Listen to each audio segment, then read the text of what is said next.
महाकारुणिक तथागत सम्यक संबुद्ध तथागताने उपदेशिलेला सद्धम्म आणि या सद्धम्मावर मार्गस्थ तथागताचा संघ या तीनही रत्नांना त्रिवार अभिवादन.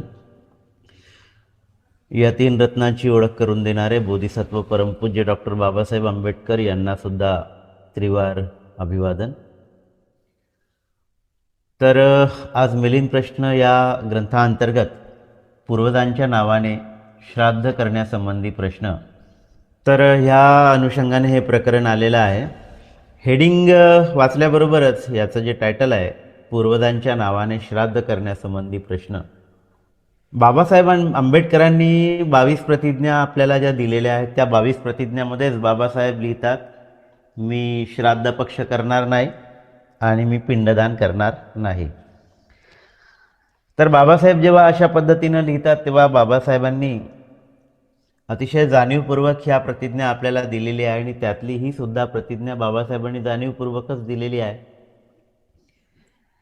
म्हणजे ज्या काही श्राद्धाच्या संकल्पना आलेल्या आहे, पिंडदान करण्याच्या ज्या काही संकल्पना आलेल्या आहेत, त्या सगळ्या संकल्पना आत्म्याला घेऊन आलेल्या आहेत. आत्म्याला मुक्त करायचं आहे, आत्म्याला सुगती प्राप्त झाली पाहिजे, भटकणारा आत्मा शांत झाला पाहिजे, कुठेतरी त्याला स्वर्गात जागा मिळाली पाहिजे आणि त्यासाठी कर्मकांड करायचे. त्या मेलेल्या व्यक्तीच्या नावानं पिंडदान करायचं, ब्राह्मणांना बोलवायचं, त्यांच्या हातून विधी करून घ्यायची.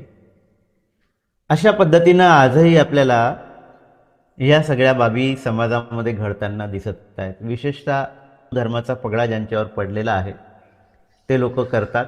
आपलेही लोक करतात, नाही असं नाही. त्यांच्याही मनामध्ये अशाच पद्धतीची कुठेतरी भावना, सुप्त भावना दडलेली असते. आता फक्त त्याचं स्वरूप बदललेलं आहे, आपल्या पद्धतीनं करण्याचा प्रयत्न करतात, पण भावना मात्र त्या पद्धतीच्या लोकांच्या मनामध्ये असतात, असं आपल्याला दिसून पडते. मग आता जेव्हा बाबासाहेब म्हणतात की मी श्राद्ध पक्ष करणार नाही, पिंडदान करणार नाही, आणि इथे नेमकं टायटल तेच आहे, पूर्वजांच्या नावाने श्राद्ध करण्यासंबंधी प्रश्न. आणि यामध्ये लिहिलेलं आहे की आमच्या पूर्वजांना पुण्य मिळावे यासाठी आपण काय करतो, तर यासाठी आपण दान करतो. तर इथे हा जो दान शब्द आलेला आहे, हा दान जो शब्द आहे, हा बौद्ध धम्मामधला अतिशय मौलिक शब्द आहे, मूल्यवान असा शब्द आहे. आणि मग या अर्थाने जेव्हा आपण दानाची प्रक्रिया करतो, दान देतो, तर त्याचे काहीतरी परिणाम होतात काय, असं म्हटलेलं आहे. अर्थातच बुद्ध आत्मा मानत नाही. बुद्ध आत्म्याच्या अनुषंगाने त्याच्या मुक्तीसाठी आपण काही प्रयत्न केले पाहिजे किंवा मानतच नाही, तर त्याच्यासाठी प्रयत्न करण्याचा प्रश्नच येत नाही. बुद्धाने आत्मा नाकारलेला आहे. बुद्धाने सांगितलं मन आहे आणि ते सुद्धा अनित्यतेच्या क्षेत्रामध्ये येते. परंतु असं म्हटलेलं आहे की जे दान देणारे लोक आहे किंवा आपण जे काही दान देतो, तर मृत व्यक्तीच्या संबंधाने आपण दान देतो, या व्यक्तीच्या नावाने, त्या व्यक्तीच्या नावाने, है ना. अशा पद्धतीनं आपण त्या व्यक्तींच्या नावाने दान पुण्य करत असतो. आपल्या वडिलांच्या नावाने आपण एखादी गोष्ट दान करतो, आपल्या आईच्या नावाने आपण एखादी गोष्ट दान करतो. तर हे अशा पद्धतीचं दान आपण काही ना काही प्रासंगिक स्वरूपाने का होईना पण ते आपण करू शकतो. तर आणि त्या पाठीमागची काय भावना असते की याचे पुण्य आमच्या पूर्वजांना मिळावे, याचे पुण्य आमच्या पूर्वजांना मिळावे. आता त्या पूर्वजांना मिळते की नाही मिळते हे आपण नंतर बघूया. मग त्याचे काही परिणाम प्राप्त होतात का, हा राजाचा एक स्वाभाविक प्रश्न या ठिकाणी आलेला आहे. त्याचे काही परिणाम होतात काय. मग काय म्हणतात भंते नागसेन, हे राजा, काहींना प्राप्त होतो, काहींना प्राप्त होत नाही. भंते, कुणाला प्राप्त होतो व कुणाला प्राप्त होत नाही. आता मात्र याचं उत्तर अगदी मोठं इंटरेस्टिंग उत्तर दिलेलं आहे भंते नागसेनांनी. ते म्हणतात, हे राजा, जे नरकात उत्पन्न झाले त्यांना प्राप्त होत नाही. आता नरकात म्हणजे निरय योनीला जे अपाय गती ज्याला आपण म्हणतो, त्या अपाय गतीला जे उत्पन्न झालेले आहेत है ना, त्या अपाय गतीला उत्पन्न झालेल्यांना ते प्राप्त होत नाही. जे स्वर्गात उत्पन्न झाले आहेत त्यांनाही प्राप्त होत नाही. स्वर्गात उत्पन्न होणे म्हणजे काय, तर त्याला चांगली गती प्राप्त होणे, श्रेष्ठ जीवन प्राप्त होणे है ना, त्याला आपण देवलोक म्हणतो, मनुष्य लोक म्हणतो, याला श्रेष्ठ जीवन म्हणतात. त्या श्रेष्ठ जीवनामध्ये ते उत्पन्न होतात त्यांच्या श्रेष्ठ कर्माच्या आधारावर, कुशल कर्माच्या आधारावर. तर आपल्याला वेगवेगळ्या ज्या योनीज पाहायला मिळतात ना, तर त्या योनीमध्ये अनेक जीव जन्मग्रहण करतात. तर ते पुढे म्हणतात की जे पशुयोनीत उत्पन्न झालेले आहेत त्यांनाही प्राप्त होत नाही. जे 4 प्रकारच्या प्रेतांमध्ये आणि परितक्त्य, भूक व तहान अशा अवस्थेमध्ये उत्पन्न झालेल्या लोकांनाही ते दानाचं फळ मिळत नाही. तर आपण बघितलं 31 प्रकारच्या लोकांमध्ये प्रेतलोकसुद्धा आहे, मृत्यूलोकसुद्धा आहे, असुर लोक आहे, देवलोक आहे, प्राणी लोक आहे, मनुष्य लोक आहे है ना, प्रेत लोक आहे. तर या विविध लोक जे बुद्धाने सांगितलेले आहे त्याच्या संदर्भाने ह्या बाबी आलेल्या आहेत. तर ते म्हणतात की ध्याना अवस्थेत मृत अशा 3 प्रकारच्या प्रेतांना प्राप्त होत नाही. ध्याना अवस्थेत मृत झालेले जे काही लोक आहेत ते सुद्धा त्यांच्या आधारावर, मानसिक आधारावर ते सुद्धा कुठे ना कुठे उत्पन्न होत असतात. तर या सगळ्या लोकांना ते जे दान आहे ते काही प्राप्त होत नाही. जे दुसऱ्याच्या दानावर जगणारे आहेत त्यांनाच प्राप्त होते, तेच संकल्पाने प्राप्त करतात. जे दुसऱ्याच्या दानावर जगणारे आहेत त्यांनाच प्राप्त होत असते. दुसऱ्याच्या दानावर कोण जगणारे आहेत? दुसऱ्याच्या दानावर जगणारे आपणच आहोत है ना. दुसरे श्रम करतात म्हणून आपल्याला आपलं घर उभारता येते. दुसरे कुणीतरी आपल्यासाठी एखादी प्रॉडक्ट निर्माण करतात, कारखान्यामध्ये राबतात, त्याचं उत्पादन काढतात, तेव्हा ती वस्तू आपल्यापर्यंत पोहोचते है ना. त्याच पद्धतीनं जे लोक शेतामध्ये राबतात, अन्नधान्य उगवतात, ते आपल्याला प्राप्त होते की नाही होते. म्हणून आपण जे काही करतो ते इतरांना प्राप्त होते. प्रत्यक्ष आपण जसा जर विचार केला संसारामध्ये जे काही घडताना आपल्याला दिसते, त्यातून आपण एक दुसऱ्याशी परिचित नसलो, एक दुसऱ्याशी आपला संबंध नसला तरी आपण एक दुसऱ्यांसाठी काही ना काही करत असतो, काही ना काही निर्मिती करत असतो. आणि त्या निर्मितीचा फायदा किंवा त्या निर्मितीचा लाभ एक मनुष्य म्हणून आपण सर्वांना मिळत असतो है ना, मॅक्झिमम लोकांना मिळत असतो आहे की नाही. तर म्हणून जे पशु आहे ते सुद्धा आपल्यासाठी काही ना काही आपल्याला मदत करीत असतात. बैलगाडीला आपण बैल जुंपतो, तो एक प्रकारे तो आपल्याला मदत करीत असतो. आणि याच आधारावर हे सगळं जग चाललेलं आहे नाही का, याच आधारावर चाललेलं आहे. जर कोणीच कोणासाठी काहीच करणार नसेल तर मग त्यातून काहीच आपल्याला प्राप्त होणार नाही. बरोबर आहे. तेव्हा म्हणते नागसेन, दायकाने विश्वासाने दिलेले दान निष्फळ आहे, कारण ज्या उद्देशाने ते केलेले आहे ते उद्देश प्राप्त होत नाही. मग मृत व्यक्तीच्या संबंधाने आपण एखादे दानकर्म केलं तर ते त्याला प्राप्त होत नाही, तर मग ते निष्फळ समजायचं का, असा स्वाभाविक प्रश्न आहे. आपण करतो ना, आपल्या आई वडिलांच्या नावानं काही दान करतो, ते बनते म्हणतात की नाही, ते त्यांच्या दानाचं पुण्य त्यांना मिळत नाही, लाभ त्यांना होत नाही.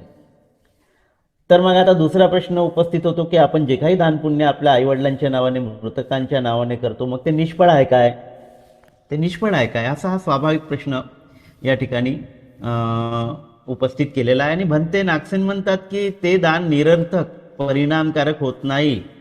ते दान निरर्थक होत नाही, परिणामकारक होत नाही, तर त्याला त्याचे परिणाम प्राप्त होत असतात. कुणाला? दायकाला.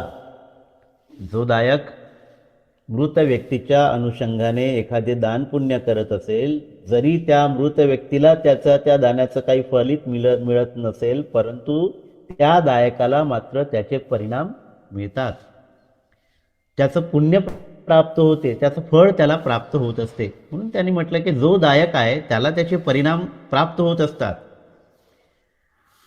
आता ते राजाच्या लक्षात येत नाही आणि राजा म्हणतात याचे कारण मला समजावून सांगावे. आणि मग ते एक उदाहरण देऊन, कारण मिलिंद प्रश्न यासाठीच प्रसिद्ध आहे, ज्या काही उपमा कथा आहे या उपमा कथांच्या माध्यमातून मोठ्यात मोठं तत्वज्ञान त्यांनी अतिशय सोपं करून या ठिकाणी भंते नागसेनांनी मांडलेलं आहे. अतिशय सर्वसाधारण लोकांना सुद्धा ते सहजरित्या समजावं या पद्धतीचे उदाहरणं देऊन, उपमा देऊन या ठिकाणी भंते नागसेन अतिशय सोपं करून ती बाब सांगतात. जी बाब कठीण आहे समजायला ते अत्यंत सोप्या भाषेमध्ये उपमांच्या माध्यमातून राजा मांडतात आणि भंते नागसेन मांडत आहे. आणि ते सांगतात की हे बघा, एखादा मनुष्य मासे, मांस, दारू, भात इत्यादी खाण्याच्या वस्तू तयार करतो व नातलगाच्या घरी घेऊन जातो. आता त्या नातलगाने त्या वस्तूंचा स्वीकार केला नाही तर त्या विश्वासाने तयार केलेल्या वस्तू बेकार जातील काय? त्या विश्वासाने तयार केलेल्या व्यक्ती. आता बघा इथे त्या विश्वासाने म्हणजे काय, तर त्याच्या मनामध्ये एक विधायक भावना आहे. त्या भावना आपल्या आहेत, त्या भावना आपल्या मनामध्ये निर्माण झालेल्या आहे. आणि ही जी काही विधायक भावना आहे ना, तीच आपल्या मनाला शुद्ध करत असते, पुनीत करीत असते. आपली ऊर्ध्वगामी मार्गाकडे जाणारी दिशा अधिक प्रबल करत असते, कारण त्या आपल्या कुशल भावना आहेत, आपल्या मनात निर्माण झालेल्या आहेत. आणि अर्थातच ज्या काही कुशल भावना आहेत त्या आपल्याला पुनीत करीत असतात, त्या आपल्याला शुद्ध करीत असतात, त्या आपल्याला सक्रिय करीत असतात, अधिक चांगलं जीवन जगण्यासाठी, धम्म जीवन जगण्यासाठी आपल्याला प्रेरित करत असतात, प्रेरणा देत असतात. आणि म्हणून या भावनेनं तयार केलेल्या ज्या काही वस्तू आपण एखाद्या नातलगाच्या घरी घेऊन जातो आणि त्या नातलगाने जरी स्वीकार केल्या नाही तरी मात्र त्या बेकार जातील काय? त्या बेकार जाणार नाही ना, आपल्याकडेच राहतील ना. म्हणजे आपण त्याचा उपभोग घेऊ शकतो ना. किती सहज गोष्ट सांगितली त्यांनी, किती सहज गोष्ट समजावून सांगितली भगवान म्हणजे भंते नागसेनांनी. म्हणून आपण जी कृती करतो, जी मनोभावे कृती करतो, मनातून ती भावना उत्पन्न झालेली असते आणि त्या भावनेपोटी आपण अशा पद्धतीचं जे काही कृत्य करतो त्याचा आपल्या मृत झालेल्या व्यक्तीला जरी डायरेक्टली अशा पद्धतीचा त्याचा काही लाभ होत नसला तरी मात्र त्याचा लाभ आपल्या स्वतःला होत असतो, आपल्या स्वतःला होत असतो. छान उदाहरण दिलं. त्यांनी घेतलं नाही ते अन्न, तर ते अन्न त्यालाच खायला मिळालं की नाही मिळालं, म्हणजे त्याचा लाभ झाला की नाही झाला ना, त्याचा लाभ झाला. म्हणून त्या वस्तूंचा स्वीकार केला नाही तरी त्या विश्वासाने तयार केलेल्या वस्तू बेकार जातील काय? स्वाभाविक उत्तर आहे, त्या वस्तू त्याने तयार करविल्या त्या त्यालाच होतात. अशाच प्रकारे हे राजा दायक त्याच्या परिणामांना अनुभवित असतो. हा अनुभव कोण घेतो? जो स्वतः दायक आहे तो घेतो. तेव्हा त्याचं मन एक प्रकारे सुखानं भरून जातं, त्याचं मन शांत होतं, त्याचं मन आनंदाने भरून जातं, त्याचं मन प्रमुदित होते ना, मुदिता उत्पन्न होते एक प्रकारची. आनंदाचा म्हणजे एक प्रकारे तो उपभोग घेत असतो ना. हे मिळालं ना, त्याला सुख मिळालं, आनंद मिळाला, शांती मिळाली, समाधान मिळालं. सगळ्या बाबी या कृतीतून त्याला प्राप्त झाल्या. हेच तर प्राप्त करायचं आहे ना. म्हणून त्याच्या परिणामाचा तो दायक जो आहे तो अनुभव घेतो.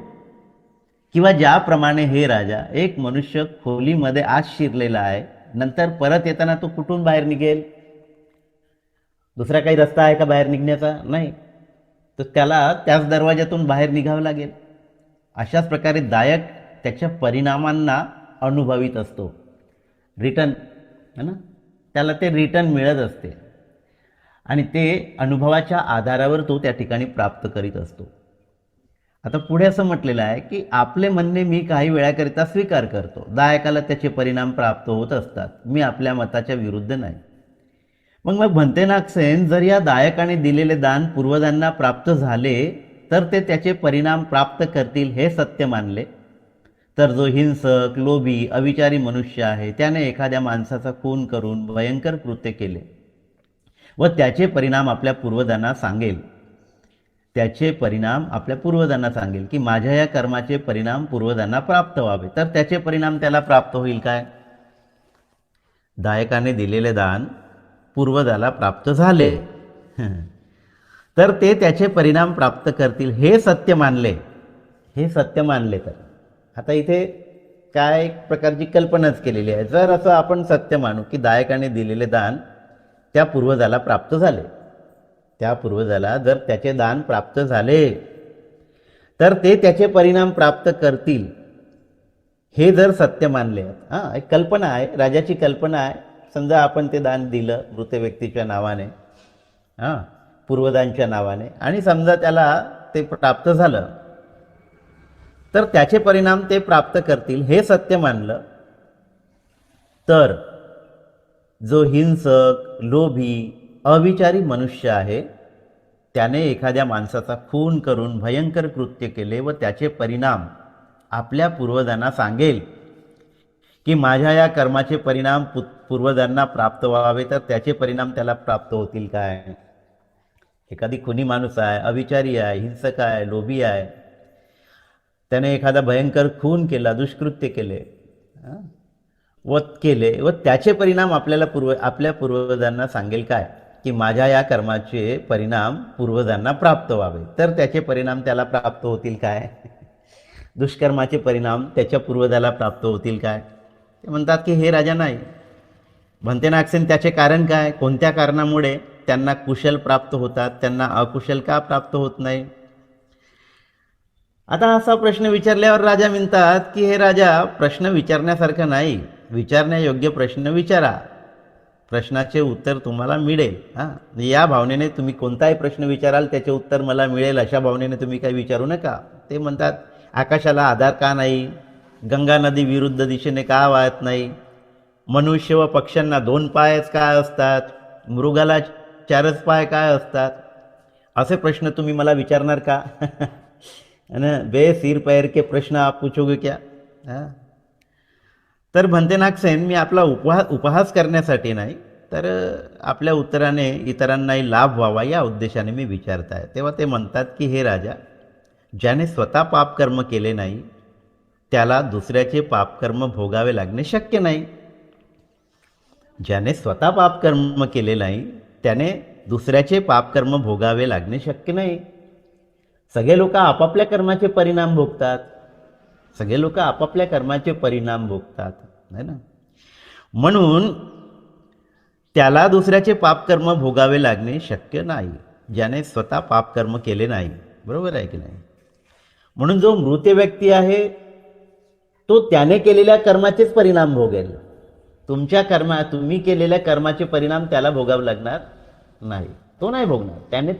त्याने कुशल कर्म केले असेल तर त्याचे परिणाम त्याला कुशलच मिळतील. त्याने अकुशल कर्म केले असेल त्याचे परिणाम त्याला अकुशलच मिळतील. त्यापासून त्याला कोणीही वाचवू शकत नाही, जगातली कोणतीही शक्ती वाचवू शकत नाही त्याला. तो आपल्या कर्माचे फळ भोगतो. प्रत्येक मनुष्य आपल्याच कर्माचे फळ भोगत असतो. म्हणून इथे म्हटलं आहे की मनुष्य कालव्याच्या द्वारे पाणी दूरवर नेतात, परंतु हे राजा, त्या कालव्यांच्या द्वारे मोठमोठाले दगड व पर्वत ठरलेल्या ठिकाणी घेऊन जाणे शक्य आहे काय? मोठे मोठे दगड, आपण तर संस्काराचा पहाड उभा केलेला आहे, एवढा मोठा पहाड नाही का, तर एक प्रकारे त्या कालव्याच्या द्वारे वाहून नेणे शक्य आहे काय? ते म्हणतात बनते शक्य नाही. अशाच प्रकारे हे राजा, कुशल प्राप्त होणे शक्य आहे परंतु अकुशल प्राप्त होणे शक्य नाही. अकुशल नाही प्राप्त होऊ शकत, ते ज्याचं त्यालाच प्राप्त होणार ज्याचं त्यालाच प्राप्त होणार. पण कुशल मात्र प्राप्त होऊ शकते ना, असं म्हटलेलं आहे. किंवा ज्याप्रमाणे हे राजा, शेतकऱ्याला तळ्याचे पाणी नेऊन धान्य पिकवता येणे शक्य आहे, परंतु महासमुद्राचे पाणी नेऊन धान पिकवणे शक्य आहे काय? तर ते शक्य नाही. तर तळ्यातलं पाणी आपल्याला शेतापर्यंत नेता येते, तळ्यातलं पाणी शेतापर्यंत नेता येते, आणि म्हणून त्या शेतामध्ये त्या तळ्याच्या पाण्याचा उपयोग करून धान्य पिकवता येते. त्याच पद्धतीने हे पुण्यकर्म आहे. हे पुण्यकर्माचा लाभ एक प्रकारे होत असतो. एक सुत्त आलेलं आहे, ते सुत्त आहे जानुसोनी सुत्त. तर त्या जानुसोनी नावाने भगवान बुद्धाला अशाच पद्धतीचा प्रश्न विचारलेला आहे. भगवान बुद्धाला तो भेटायला गेला. भगवान बुद्धाकडे जाऊन बुद्धाला कुशलक्षेम विचारले आणि तो एका बाजूला बसला. आणि तो ब्राह्मण काय म्हणतो, हे हे गौतम, आम्ही ब्राह्मण आहोत, आम्ही दान देत असतो, जे आम्ही श्राद्ध करीत असतो. तर ब्राह्मणांमध्ये ही श्राद्धाची परंपरा होती, आजही आहे, श्राद्ध करतात ते लोक. बुद्धाच्या काळामध्ये सुद्धा ते करत होते. आणि म्हणून हा जानूस सोनी नावाचा जो ब्राह्मण आहे तो भगवान बुद्धाकडे जाऊन असं म्हणतो की आम्ही आमचे नातलग आहेत, रक्तसंबंधी आहे, है ना. तर त्या प्रेतांना, त्या लोकांना, त्या आत्म्यांना आम्ही केलेल्या दानाचा उपभोग घेता यावा या अनुषंगाने आम्ही काय करतो, श्राद्ध करत असतो.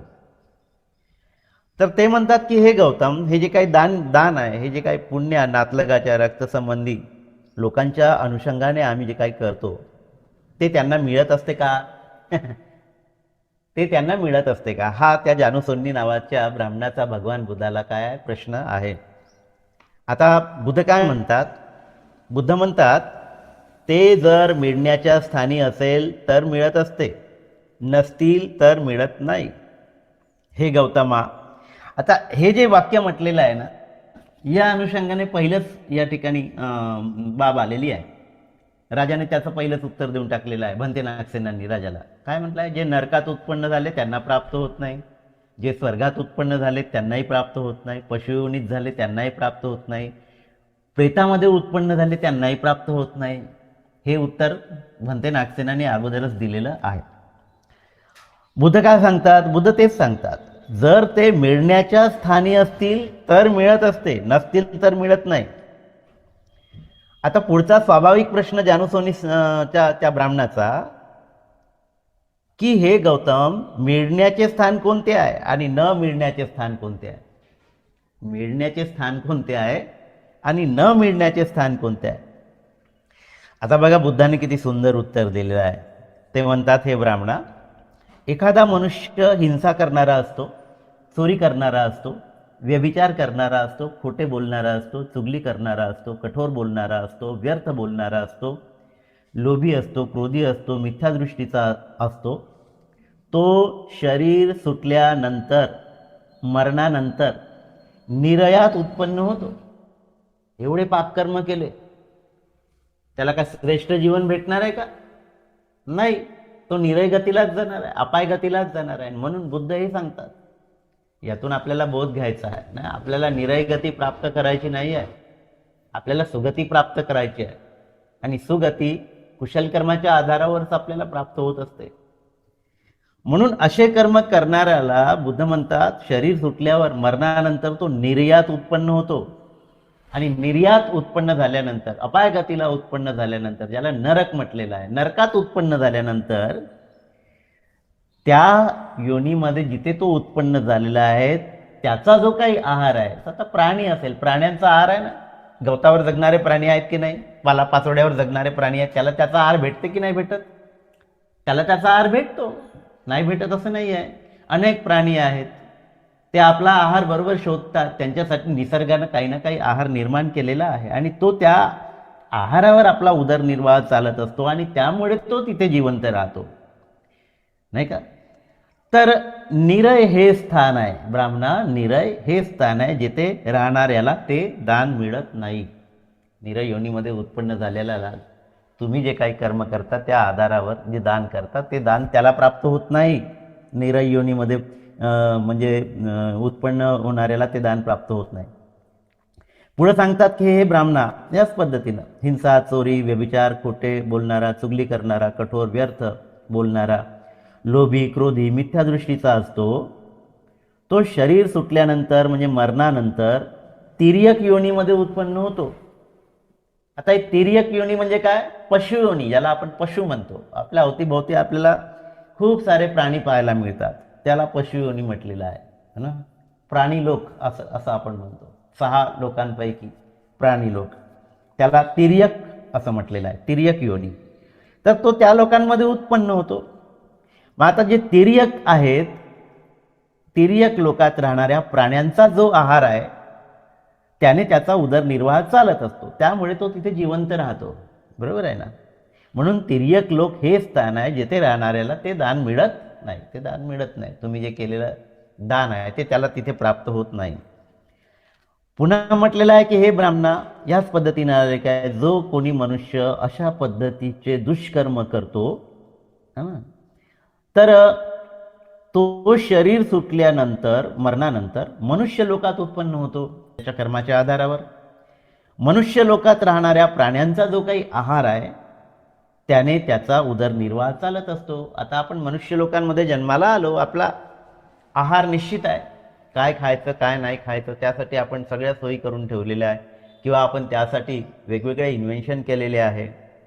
श्रम करतो आपण, धान्य पिकवतो नाही का, आणि त्या आधारावर आपला उदरनिर्वाह चालत असतो, आपण जिवंत राहत असतो. म्हणून म्हणतात की हे ब्राह्मणा, मनुष्य लोक हे स्थान आहे जिथे राहणाऱ्याला ते दान मिळत नाही. कोणतं दान?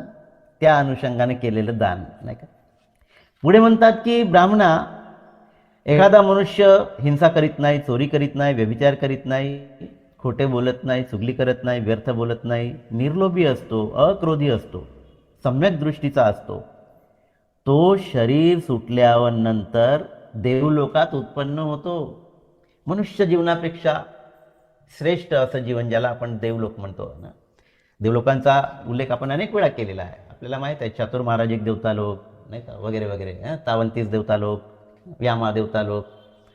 तर अशा पद्धतीच्या या देवतालोकांचा आपण उल्लेख बघितलेला आहे. आणि हे एक प्रकारे श्रेष्ठ जीवन जगणारे जे लोक असतात त्यांना आपण देवतालोक म्हणतो. ते हिंसा करीत नाही, चोरी करत नाही, आणि या आधारावर त्यांचं शरीर सुटल्यानंतर ते देवलोकात उत्पन्न होतात. देवलोकात राहणाऱ्या प्राण्यांचा जो काही आहार आहे तो त्यांना तिथे प्राप्त होत असतो आणि त्यातून त्यांचा उदरनिर्वाह चालतो. म्हणून हे ब्राह्मणा, देवलोक हे स्थान आहे जिथे राहणाऱ्याला ते दान मिळत नाही.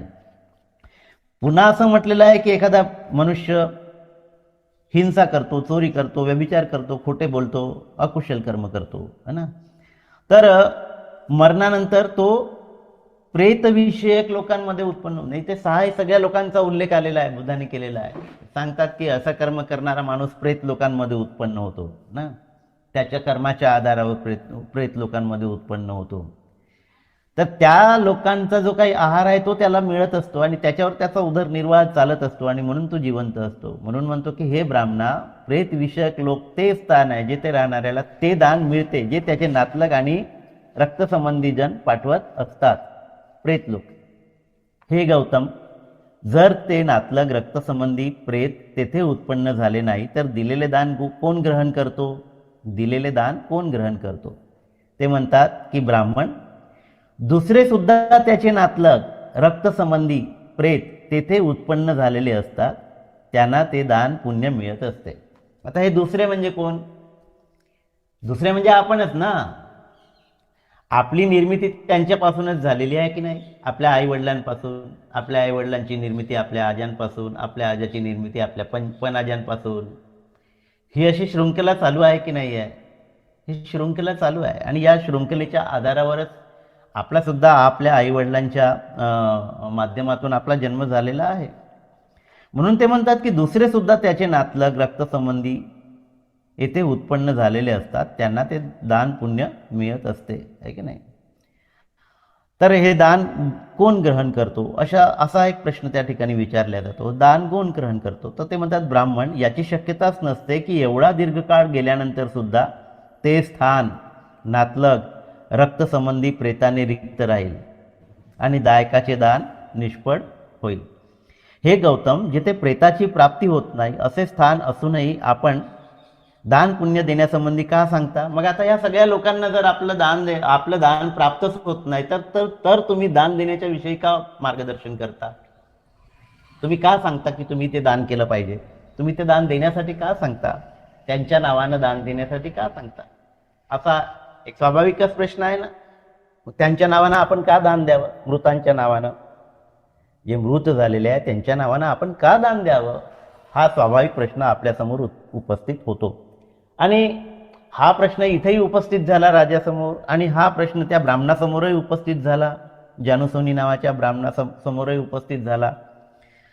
आणि म्हणून त्यांनी असा प्रश्न विचारला की असे स्थान असूनही ज्या स्थानामध्ये ते दान त्यांना प्राप्त होत नाही ना, त्यांच्या त्या स्थानामध्ये त्यांचा उदरनिर्वाह त्या ज्या वस्तू त्यांना प्राप्त होतात त्याच्या आधारावर त्यांचा उदरनिर्वाह चालत असतो. बरं आहे? मग आपण इथून दिलेलं जे काही भोजन आहे ते त्यांच्यापर्यंत काही पोहोचत नाही. नाही, पत्राडी ठेवतात ना, ते पिंडदान करतात ना, इथे पत्राडी ठेवतात बा. ते आता गाडगे बाबांचं उदाहरण सांगत बसणार नाही, तुम्हाला सगळ्यांना माहीत आहे गाडगे बाबांनी काय प्रश्न केलेला होता, आहे ना. अरे इथून हजारो योजन तुमचं जर ते पिंडदान तुमच्या पूर्वजांपर्यंत पोहोचत असेल, तर या 10-20 किलोमीटर अंतरावर असलेल्या माझ्या शेतीला माझ्या या नदीचं पाणी का पोहोचू शकत नाही, असा स्वाभाविक प्रश्न उपस्थित करणारा विज्ञानवादी संत, नाही का, अशिक्षित असून सुद्धा विज्ञानवादी दृष्टिकोन ठेवणारा हा संत होता. ते उदाहरण आपण नक्कीच वाचलं पाहिजे, मी आता ते सांगणार नाही.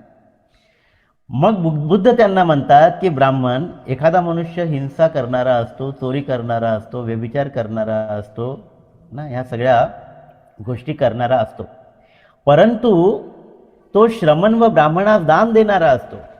जसे अन्न आहे, पेय आहे, वस्त्र आहे, माला, गंध, शयनयान इत्यादी प्रकारचे तो दान देत असतो.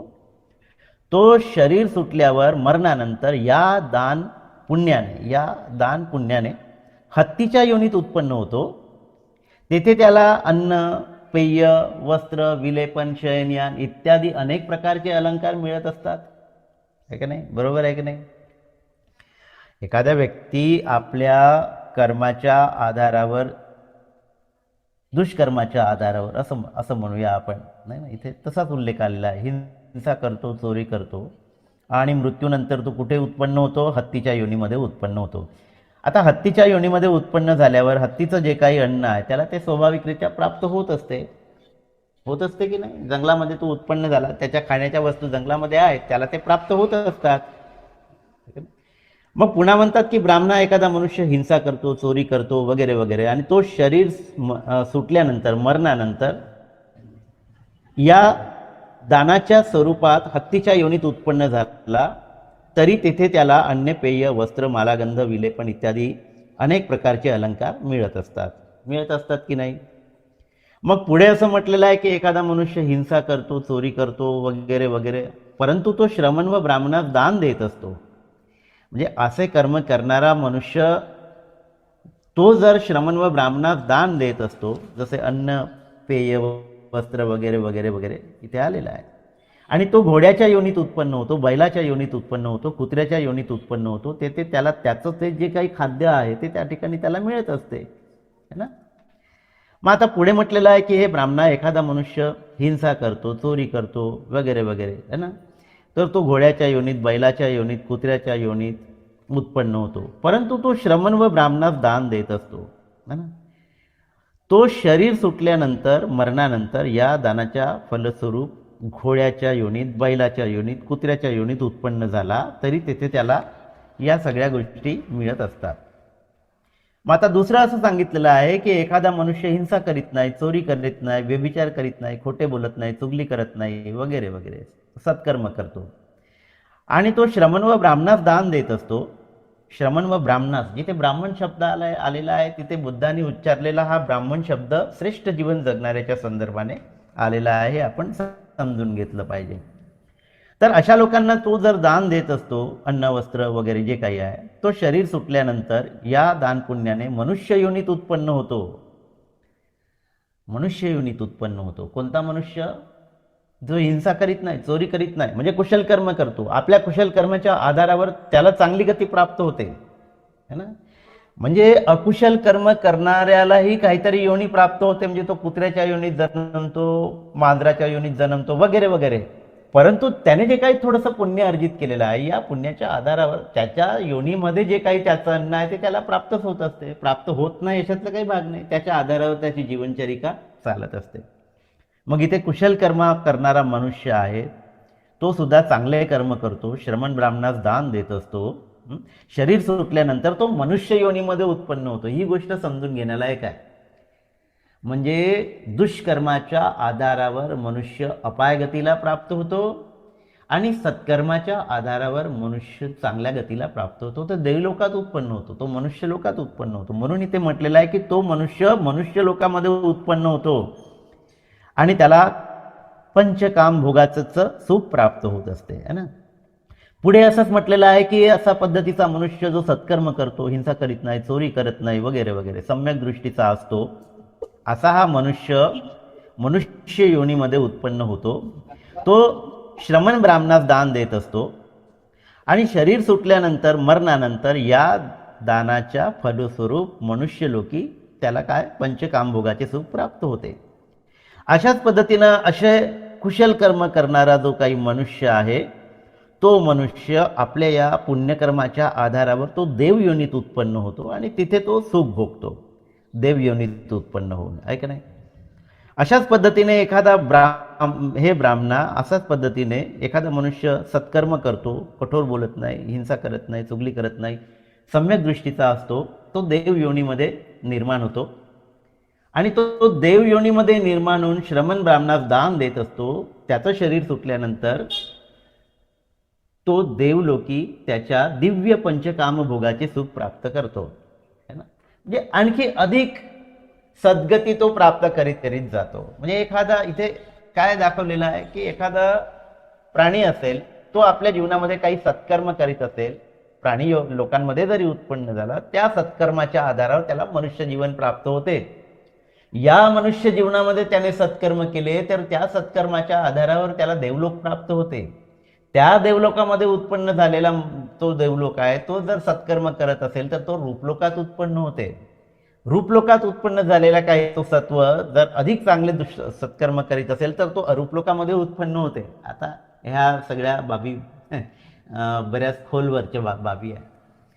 परंतु सत्कर्म करणारा मनुष्य आपल्या जीवनामध्ये श्रेष्ठत्वच प्राप्त करीत जातो, अधिकाधिक कुशल अवस्था प्राप्त करीत जातो, है ना.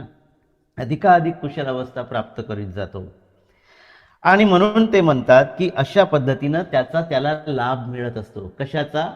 त्याने केलेल्या पुण्यकर्माचा.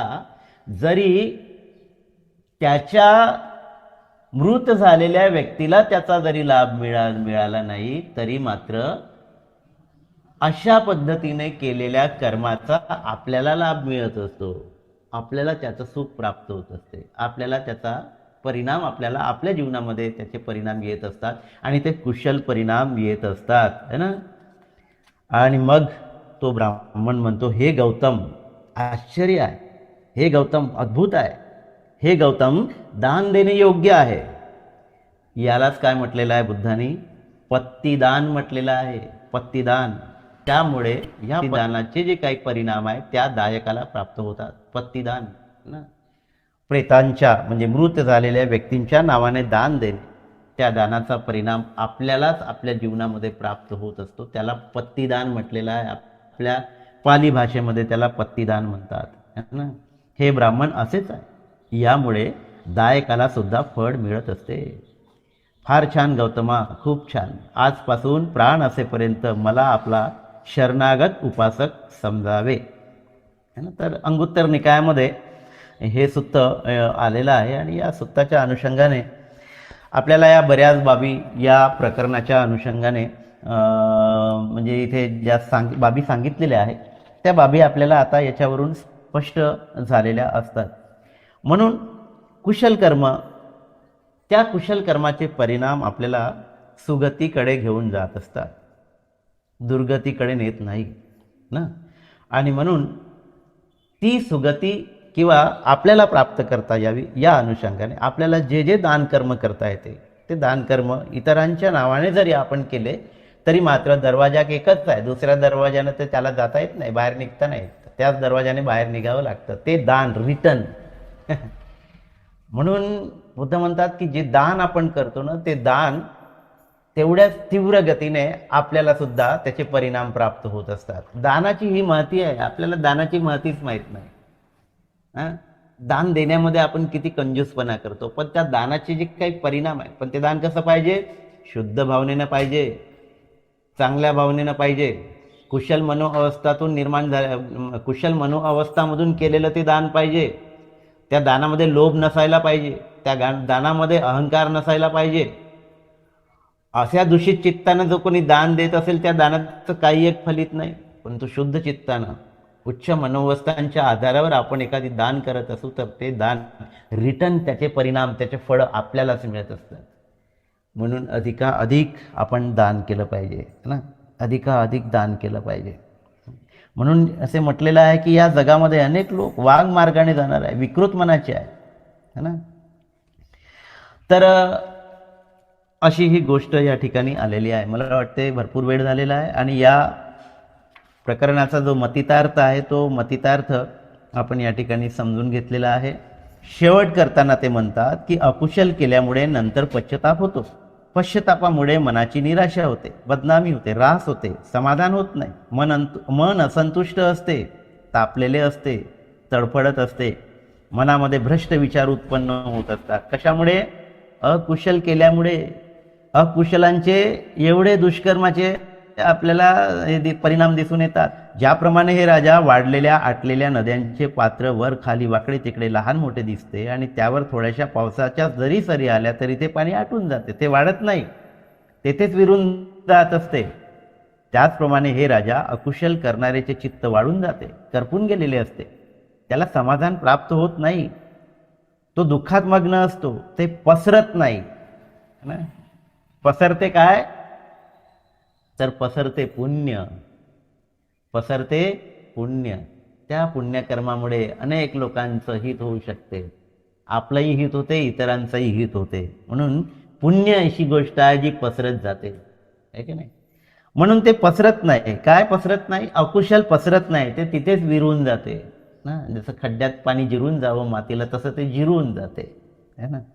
ते पसरत नाही. याच कारणामुळे हे राजा अकुशल अतिशय थोडे आहे, या कारणामुळे, कारण ते तिथेच जिरून जाते.